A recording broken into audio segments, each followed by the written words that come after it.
ஆஹா கல்யாணம் சரியில்லை டுடே எபிசோடில் நம்ம விஜயும் நம்ம சூர்யாவும் இருந்துட்டு வருண் கிட்ட போய் பேசுகிறாங்க. நீங்கள் அன்னைக்கு அந்த பொண்ணுக்கிட்ட யாருக்காவது ஏதாவது தெரிஞ்சால் பிரச்சனையாயிடும், அதுக்கப்புறம் கல்யாணமே நின்று போயிடும்னு சொன்னீங்கல்ல. ஆமாம் சார், நீங்கள் சொன்னது எல்லாமே உண்மைதான். அவங்க திடீர்னு வந்து நான் உங்களை லவ் பண்ணுறேன், இதுக்கு முன்னாடி எனக்கு அப்படி ஒரு விஷயம் தெரியவே இல்லை, ஆனால் எப்போ உங்களுக்கு கல்யாணம் ஃபிக்ஸ் ஆச்சோ அப்போ இருந்து எனக்கு அப்படி தான் தோணிக்கிட்டு இருக்கு, தயவு செஞ்சு நீங்கள் இந்த கல்யாணத்தை நிப்பாட்டிட்டு என்னை கல்யாணம் பண்ணிக்கோங்கன்னு சொல்லிட்டு இருந்தாங்க. அதனால தான் நான் அப்படி சொன்னேன், மற்றபடி வேறு எந்த அர்த்தமும் கிடையாது அப்படின்ற மாதிரி சொல்கிறாங்க. சார் அது மட்டும் இல்லை, நீங்கள் அதுக்கப்புறம் நான் அந்த பொண்ணை ஃபாலோ பண்ணிட்டு போய் என்ன ஏதுன்னு விசாரித்தேன். நீங்கள் அவங்கள கர்ப்பமாக்கிட்டதாகவும் கல்யாணம் பண்ணிக்கிறேன்னு சொல்லி ஏமாற்றிட்டதாகவும் தான் அவங்க எங்கிட்ட சொன்னாங்க. அதுக்கான சிசிடிவி ஆதாரம் கூட எங்கிட்ட இருக்குது அப்படின்னு சொல்லிட்டு நம்ம சூர்யா இருந்துட்டு அந்த வீடியோ வந்து வருண் கிட்டே காட்டுறாங்க. இதுக்கு பின்னாடி ஒரு சதி இருக்குது, வேறு யாராவது உங்ககிட்ட ஏதாவது பேசினாங்களா அப்படின்ற மாதிரிலாம் கேட்குறாங்க. நான் யோசித்து சொல்கிறேன் அப்படின்னு சொல்லிட்டு வருண் பார்த்திங்கன்னா அங்கேருந்து போயிடுறாங்க.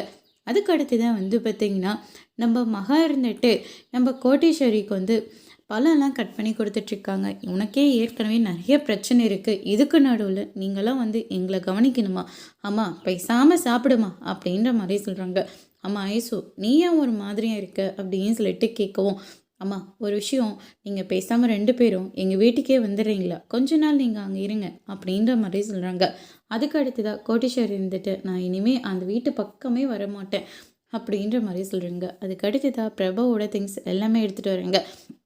கல்யாணம் பண்ணிக்கிட்டு போன பொண்ணுக்கு நிறைய சீரெல்லாம் செய்வாங்க, ஆனால் நான் அப்படி இல்லை, என்னால் எதுவுமே செய்ய முடியல. இந்தாங்க அவங்களுக்கு மாற்றிக்கிறதுக்காக துணியெல்லாம் நான் கொடுத்து அனுப்பிச்சிருக்கேன், இதை எடுத்துகிட்டு போய் பிரபா கிட்டே கொடுத்துருங்க அப்படின்ற மாதிரி சொல்கிறாங்க. வெளியில் 2 பேர் வந்து சார் சார்ன்னு சொல்லிட்டு கூப்பிட்றாங்க. சூர்யா சார் வந்து இங்கே சிசிடிவி கேமரா வந்து செட் பண்ண சொன்னார், அது இருக்கிறது நல்லது தானே, நீங்கள் வந்து செட் பண்ணுங்க அப்படின்ற மாதிரி சொல்லிடுறாங்க. எதுக்கு சூர்யா மாப்பிள்ளைக்கு இந்த தேவையில்லாத வேலைலாம் அப்படின்ற மாதிரி சொன்ன உடனே ஆமாம் இதுவும் நல்லது தானே அப்படின்ற மாதிரி மகா வந்து சொல்லிடுறாங்க. மகாவுக்காக இந்த சூர்யா இந்த வீட்டை ரொம்பவே நல்லா பார்த்துக்கிறாரு அப்படின்ற மாதிரி ஐஸ்வர்யா ஒரு பக்கம் சொல்லிடுறாங்க. அதுக்கு அடுத்து தான் வந்து பார்த்திங்கன்னா நம்ம பிரபா இருந்துட்டு ரொம்பவே ஃபீல் பண்ணிகிட்ருக்காங்க. அப்போ அனாமிகா தேவையில்லாமல் பாலை வந்து பிரபா மேலே வந்து கொட்டி விட்டுறாங்க. இங்கே பாரு, இது இன்றைக்கி மட்டும் இல்லை, இந்த இடத்துலேருந்து போகிறத விட என் வாழ்க்கையிலேருந்து இந்த வீட்டை விட்டு ஒரேடியாக போயிடு அப்படின்ற மாதிரி சொல்கிறாங்க. அழகி இருந்துட்டு உங்களுக்கெல்லாம் வேறு வேலையே இல்லையா, எப்போ பாரு எங்கள் பிரபஞ்சத்துக்கிட்டே வந்து வேலை ஏதாவது ஒரு ரொம்ப இழுத்துட்டே இருக்கீங்க அப்படின்ற மாதிரி சொல்கிறாங்க. நீங்கள் முதல்ல இந்த வீட்டை விட்டு வெளியே போங்க, உன்னை நான் அன்னைக்கே முடிச்சிருந்துருக்கணும், தப்பு பண்ணிட்டேன் அப்படின்னு சொல்லிட்டு அனாமிகா இருந்துட்டு அழகிய அடிக்கிறதுக்காக போகிறேங்க. பிரபா இருந்துட்டு வேண்டாம், தேவையில்லாமல் நீங்கள் நிறைய ஓவராக பண்ணிகிட்ருக்கீங்க, அதுக்கப்புறம் நடக்கிறதே வேறு அப்படின்னு சொல்லிட்டு பிரபா வந்து அனாமிகா வந்து திட்டிடுறாங்க.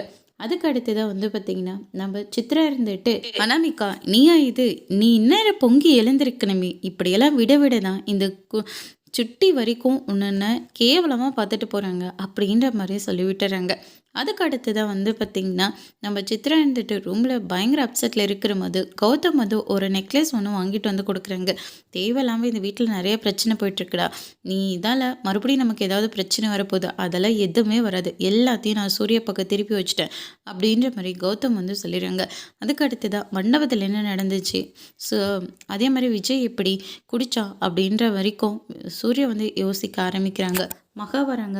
மகா இருந்துட்டு நீங்கள் எப்போ உண்மையை நிரூபிக்கிறீங்களோ அப்போ நான் உங்களுக்காக மாறுறேன் அப்படின்ற மாதிரி சொல்லிட்டு போயிடுறாங்க. அதோடு இன்றைக்கான எபிசோட் முடிச்சிருக்காங்க.